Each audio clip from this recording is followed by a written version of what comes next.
E aí, beleza? Aqui é o Daniel da Vegan Cheese Lover e hoje eu venho com uma questão fulcral para esse universo dos queijos vegetais, né? O meu queijo vegetal vai ficar igual ao queijo tradicional? Essa é a questão de US$ 1 milhão, né? Uma questão que todo mundo se pergunta e muita gente se frustra com ela. Mas eu queria aqui, pelo menos pontuar algumas questões que a gente precisa levar em consideração para depois, aí sim, a gente poder responder essa questão. Tá?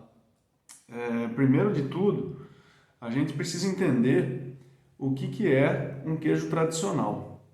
Então, quando a gente fala de queijo, que é isso que a gente está acostumado, né, a ver em todos os supermercados que a gente vai, né, ou muitos de vocês até comiam isso há um tempo atrás, algumas pessoas comem até hoje, mas querem se desvencilhar desse tipo de alimento, né? Eu comia isso até há 14 anos atrás, né, mas o queijo tradicional, então, ele diz respeito, né, na sua definição, talvez até um pouco mais técnica, né, ele é um coagulado de proteínas.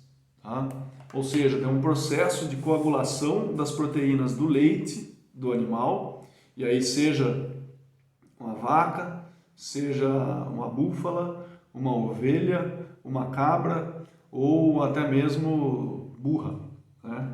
Ou não sei se outros animais aí também já se aventuraram a fazer queijos, né? Mas de qualquer forma, é a partir do leite animal que a gente vai ter esse processo de coalho do leite.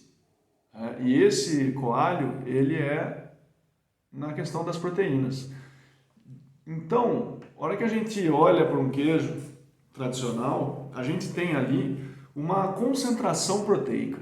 Tá? Esse aqui é o ponto. A gente tem uma concentração de proteína que normalmente a carga proteica de um queijo ela vai ser maior ou próximo da igualdade do leite da qual ela foi feita, justamente porque vai ter essa concentração, né?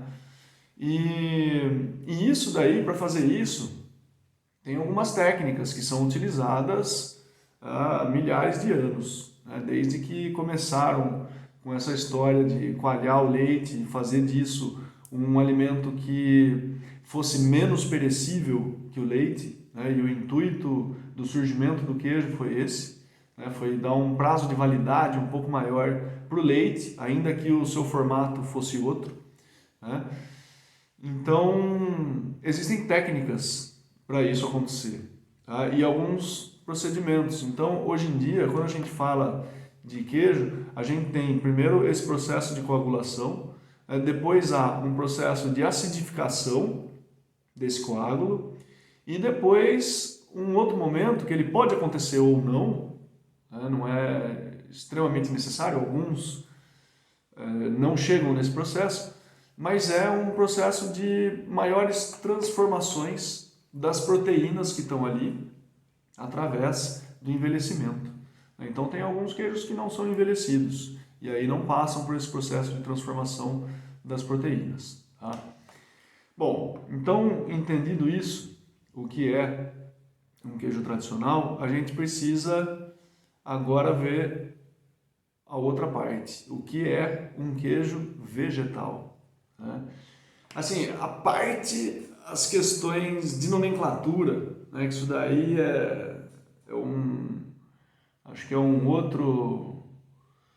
outra situação para a gente entrar em outra oportunidade que não agora, né, se é válido chamar de queijo, se tem que achar um outro nome, se pode chamar de queijo, se legalmente deve chamar de queijo ou não, então, enfim, isso daí é uma outra questão.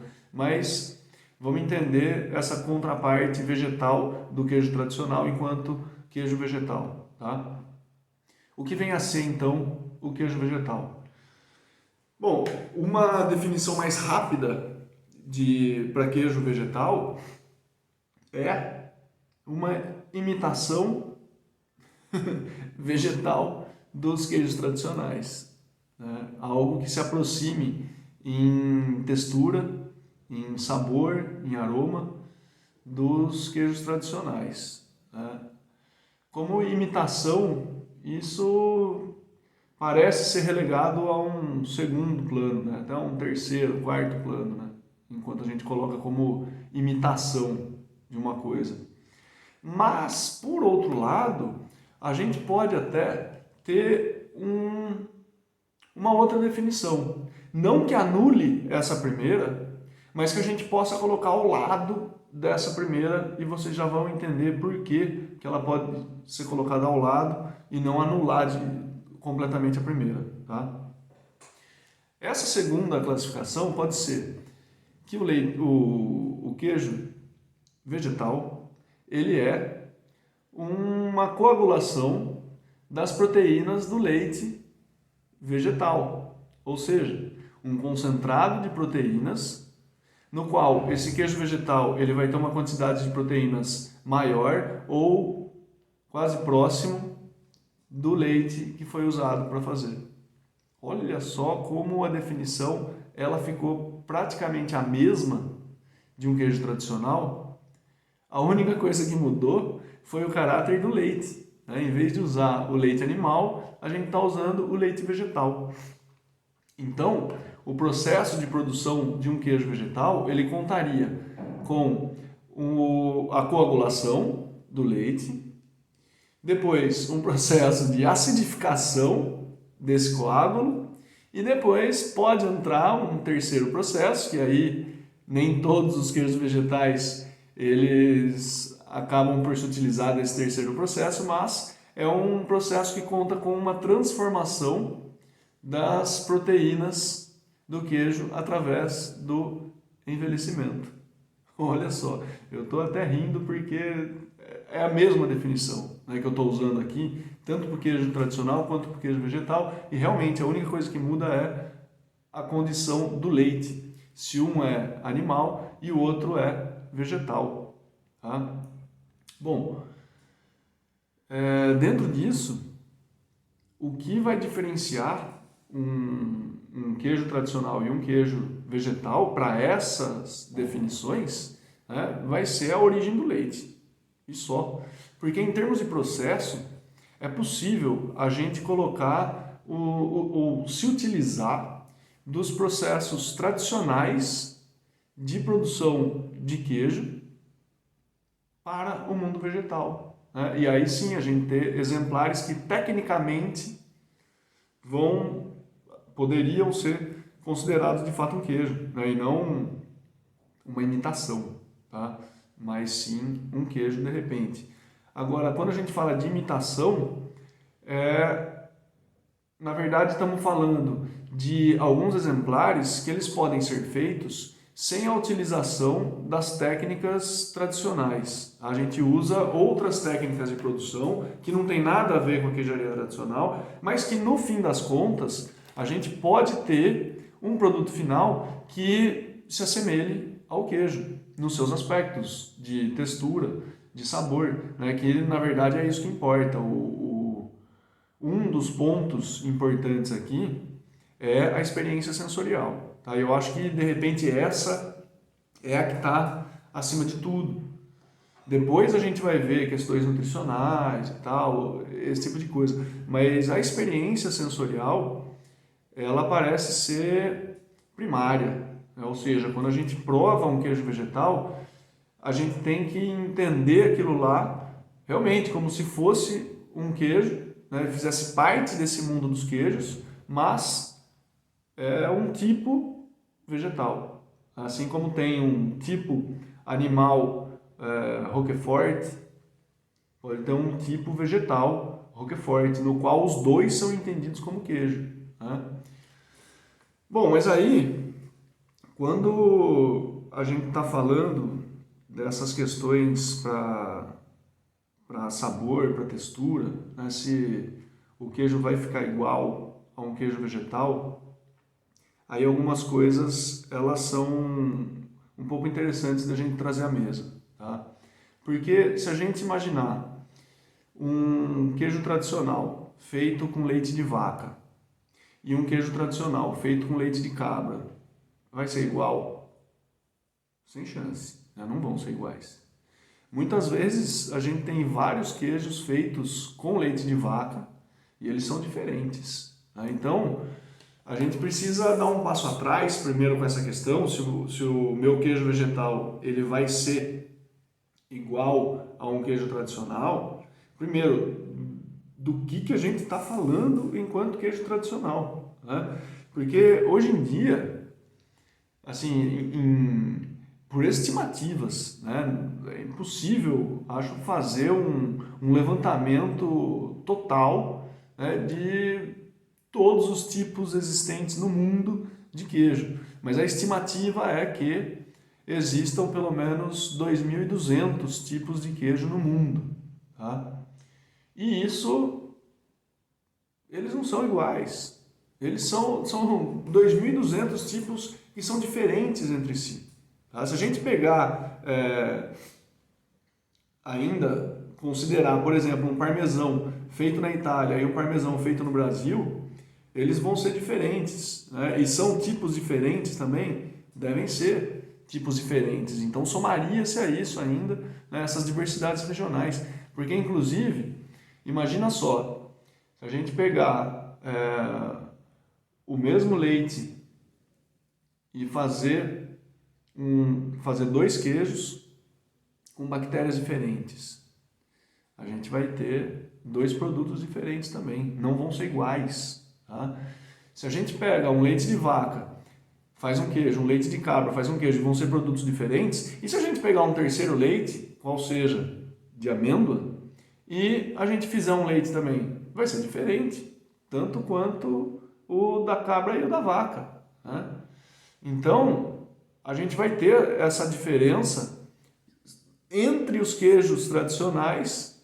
Então, obviamente, por que não, né, a gente reconhecer que vão ser diferentes também os queijos vegetais dos queijos tradicionais, né?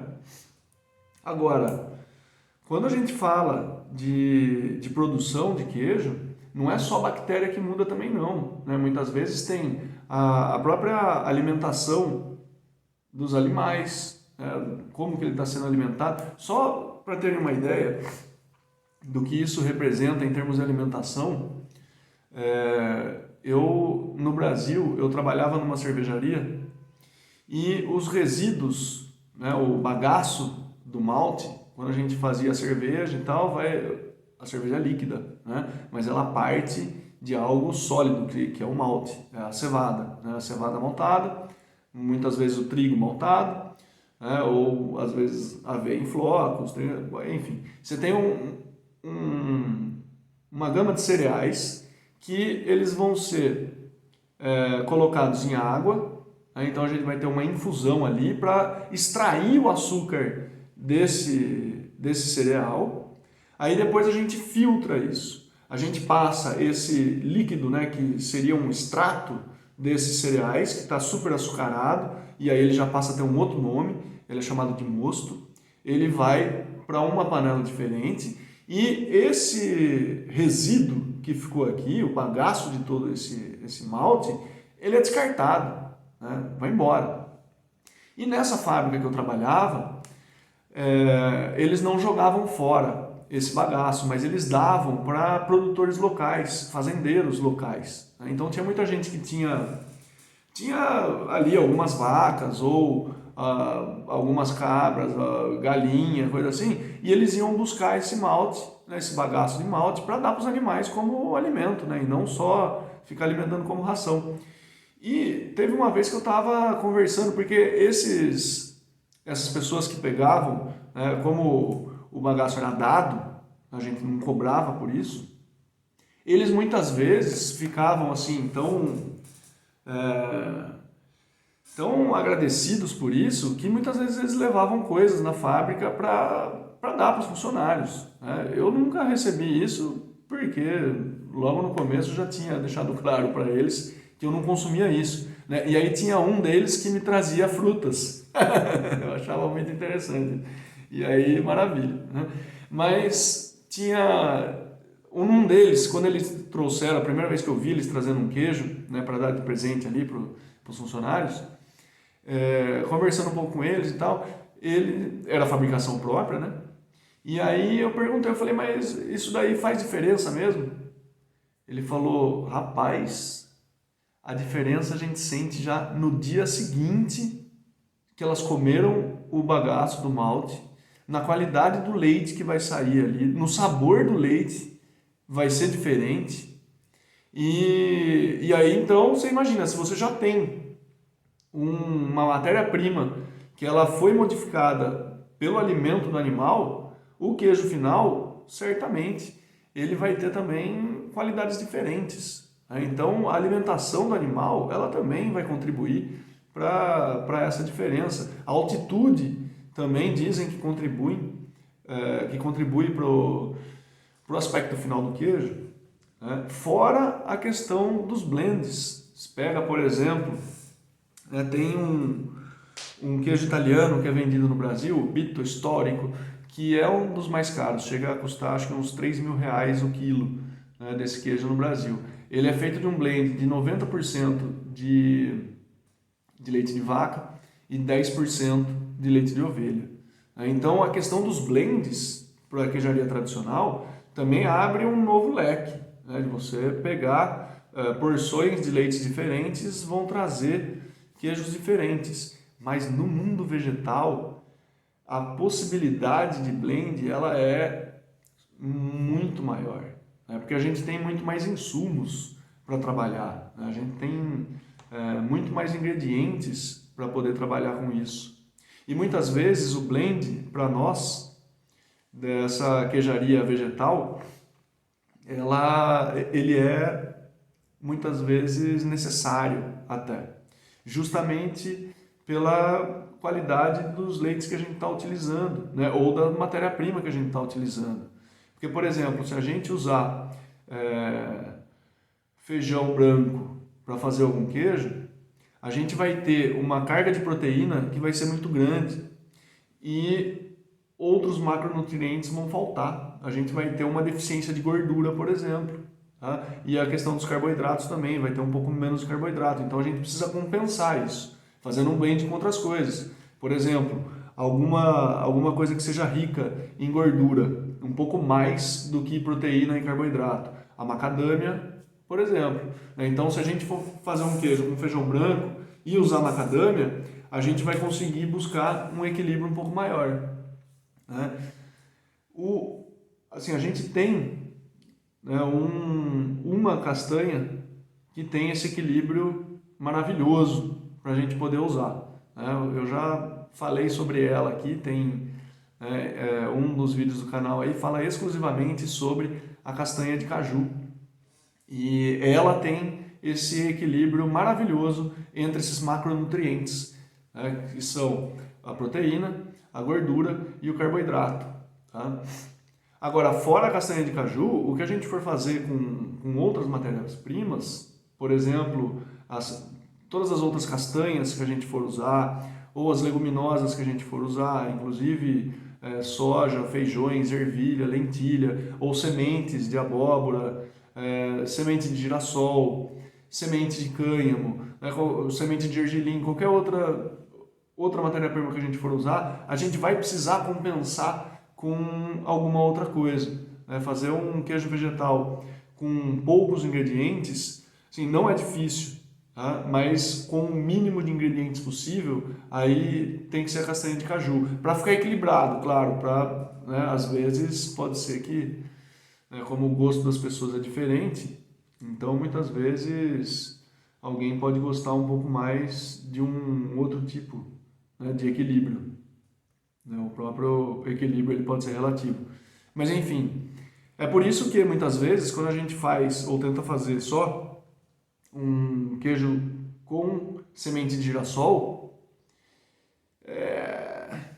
ele não fica lá aquelas coisas, né? Não fica igual a um queijo tradicional, né? Mas ele não fica igual a um queijo tradicional por outras questões, né? E não porque queijo vegetal nunca vai ficar igual a um queijo tradicional. Não é por isso. Mas, assim, do que eu estou falando, nem vi a receita que eventualmente vocês usaram para fazer um queijo de semente de girassol, tá? Mas se for fazer só um queijo com semente de girassol, água para triturar, algumas bactérias para fermentar e tal, e tentar curar, isso daí não vai ficar tão bom porque está pecando em equilíbrio de macronutrientes. É isso que eu adiantaria agora para dizer, tá? Sem ver receita, sem ver nada. É isso que está pecando, então precisa contrabalancear aí e entrar com outros macronutrientes que vão estar em outros insumos, né, em outras matérias-primas. Então, sempre é importante a gente pensar nessa questão para que o nosso produto final ele possa ser considerado um queijo nos seus aspectos de textura, principalmente, e depois de sabor também, né? Agora, nessa questão, tem muita gente que acaba confundindo as coisas, né, com queijo vegetal, dizendo que, mas queijo vegetal não derrete, então nunca vai ser igual um queijo tradicional. Esse é um ponto que precisamos conversar também, porque em relação a derreter, né, primeiro, não são nem todos os queijos tradicionais que derretem facilmente, tá? Assim, eu até entendo essa primeira aproximação que tem sido feita de que o queijo vegetal precisa derreter para ser gostoso ou para ser igual a um queijo tradicional. Entendo isso porque se a gente for pegar, por exemplo, no Brasil, em termos de produção de queijo, metade de tudo que está sendo produzido, talvez até um pouco mais, isso daí diz respeito a mussarela e queijo prato, tá? Ou seja, são dois tipos de queijo que derretem com muita facilidade. E isso, claro, a questão do derreter envolve a caseína, tá? Num primeiro momento, o trato e as condições que foram dadas à caseína, que vai fazer com que esse queijo derreta bem, e também o próprio pH do queijo, ou seja, a acidez do queijo, ela colabora ou não com um derretimento mais fácil, né? Então, pegar um queijo tipo mussarela, normalmente as pessoas fatiam para colocar em pizza ou ralam para pôr em pizza, coisa assim. A acidez dele não é tamanha, né? Não é um queijo super ácido. Então, isso favorece o derretimento dele, tá? Talvez por isso é que no nosso imaginário a gente estabelece essa ligação, né, de que o queijo ele precisa derreter. O queijo precisa derreter. Mas tem alguns queijos que, pelo menos eu consumi já, que eles eram muito mais termorresistentes do que outros, né? Por exemplo, o catupiry. Ele é um tipo de queijo que tem uma termorresistência muito alta. É muito mais difícil de derreter um catupiry. Tanto é que foi por isso que virou uma febre no Brasil aquelas pizzas com borda recheada de catupiry, não é? E depois, como é que você pegava se a pizzaria estava usando mesmo o catupiry ou não? Se o catupiry tivesse na borda ou não, né? Porque justamente por essa termorresistência dele. O grande lance dessa borda recheada é que com o calor do fogo ele mal ia derreter e ele ia permanecer ali, né? Então aquela cremosidade ela ia estar dentro da borda. Quando a pizzaria tentava trapacear e usava qualquer mistura, né, aquilo ali podia meio que sumir, né? Derretia ao ponto até de umedecer a massa e sair da borda, né? Outro queijo que tem uma termorresistência muito alta é o queijo tipo coalho, que vendem em praia, né? Então, olha só como é surreal a coisa. O cidadão vem com, ou a cidadã, eles vêm com uma mini churrasqueira e colocam o queijo coalho na grelha, com a brasa ali em cima do queijo. E o que acontece? Aquilo ali fica torrado, praticamente, com alguns pontos até mais escuros do aquecimento, e a coisa não derrete, né? Imagina se fosse um espeto de mussarela ali, daquele queijo tipo mussarela. Era colocar perto da brasa e aquilo lá já ia se desfazer, né? Então, nem todos os queijos, eles precisam de fato derreter para poder ser considerado um queijo mesmo, né? E outra, muitos queijos que são degustados, eles são degustados preferencialmente em temperatura ambiente, mas que não tenham nenhum trato térmico neles, né? Um Roquefort, um Camembert, por exemplo, né? São queijos mais finos que são degustados, eles ali por ele mesmo, né? Harmonizando com alguma coisa, seja com uma bebida, né? Ou com alguma fruta seca, ou enfim, né? Qualquer coisa. E isso daí nos leva a um outro ponto, tá? A justamente essa questão de que se nem todo queijo precisa derreter, né, para a coisa acontecer, um grande erro que muitas vezes a gente comete para tentar associar o queijo vegetal ao queijo tradicional e não estabelecer essa ligação, né, e se decepcionar, é justamente as expectativas que a gente cria na hora de fazer ou de comprar um queijo vegetal, tá? Porque o que a gente tem na cabeça? A gente vai buscar uma receita na internet de como fazer uma mussarela, imaginando que aquela receita, milagrosamente, vai fazer com que fique igual a uma mussarela feita com leite de vaca ou com leite de búfala. Bom, mas aí, primeiro, a mussarela com leite de vaca e a mussarela com leite de búfala já são diferentes entre elas, tá? Por mais que sejam uma massa filata, mas enfim, já são diferentes.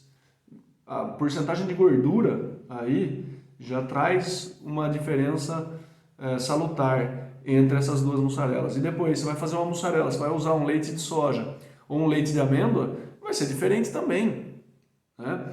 A gente só precisa sintonizar a nossa expectativa com o propósito, né, que a gente está usando o queijo vegetal que a gente vai fazer ou vai comprar, tá? Se a gente está falando de comprar,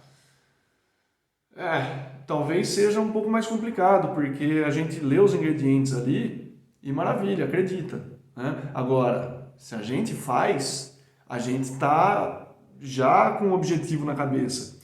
Eu vou fazer um queijo vegetal porque eu vou querer ralar ele e colocar em cima da minha pizza e eu quero que ele dê aquele efeito de derreter. Maravilha. Então você vai fazer alguma coisa que vai imitar um queijo e vai ter esse efeito.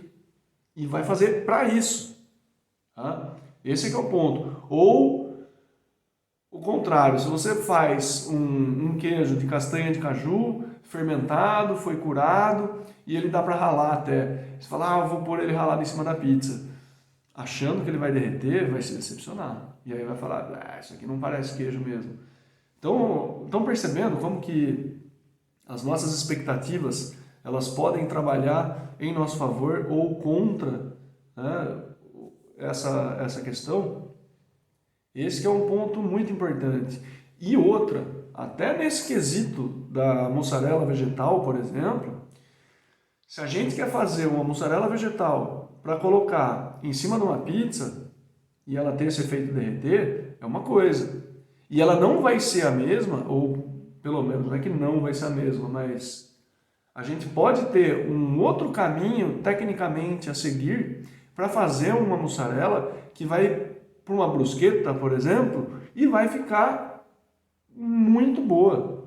Vai chegar muito mais perto do que é uma mussarela numa brusqueta, né? Então percebam que se para os queijos tradicionais a gente tem um mesmo que para propósitos diferentes eles podem ainda assim assumir essas condições, o mundo dos queijos vegetais ele já traz um detalhe nesse ponto, tá? Qual seja que para propósitos diferentes a gente vai fazer queijos diferentes.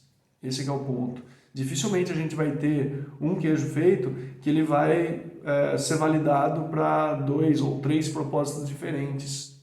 Se a gente quer degustar um queijo com alguma outra coisa, uma bebida, sei lá, a gente vai fazer um queijo para isso. Se a gente quer um queijo que tenha um efeito de derreter, a gente vai fazer um queijo para isso. Tá? Então, se eu for pensar uma mussarela para ir para uma brusqueta, a base que eu vou usar vai ser uma castanha de caju, por exemplo. Se eu for fazer uma mussarela para colocar numa pizza para derreter, a base que eu vou usar é um leite de soja ou um leite de amêndoa. Tá? Então vejam que são caminhos distintos e, obviamente, né, só de ter essas bases diferentes, eu vou ter aí todo um processo técnico diferente para desenvolver com essas bases que vão chegar a caminhos diferentes. Mas vejam vocês que a gente tem uma série de caminhos a percorrer para chegar nesses diferentes objetivos que a gente quer. E essa, eu acho que é uma imensa maravilha desse mundo dos queijos vegetais. Né? Só que, para isso, o que a gente precisa, né, fazer acontecer? A gente precisa conhecer os ingredientes. Né? Se a gente souber o que cada ingrediente faz, o porquê de a gente estar usando cada ingrediente, a gente consegue já desenhar a nossa receita, né? Esse é um assunto que eu reforço praticamente em todas as aulas que eu dou sobre queijos vegetais.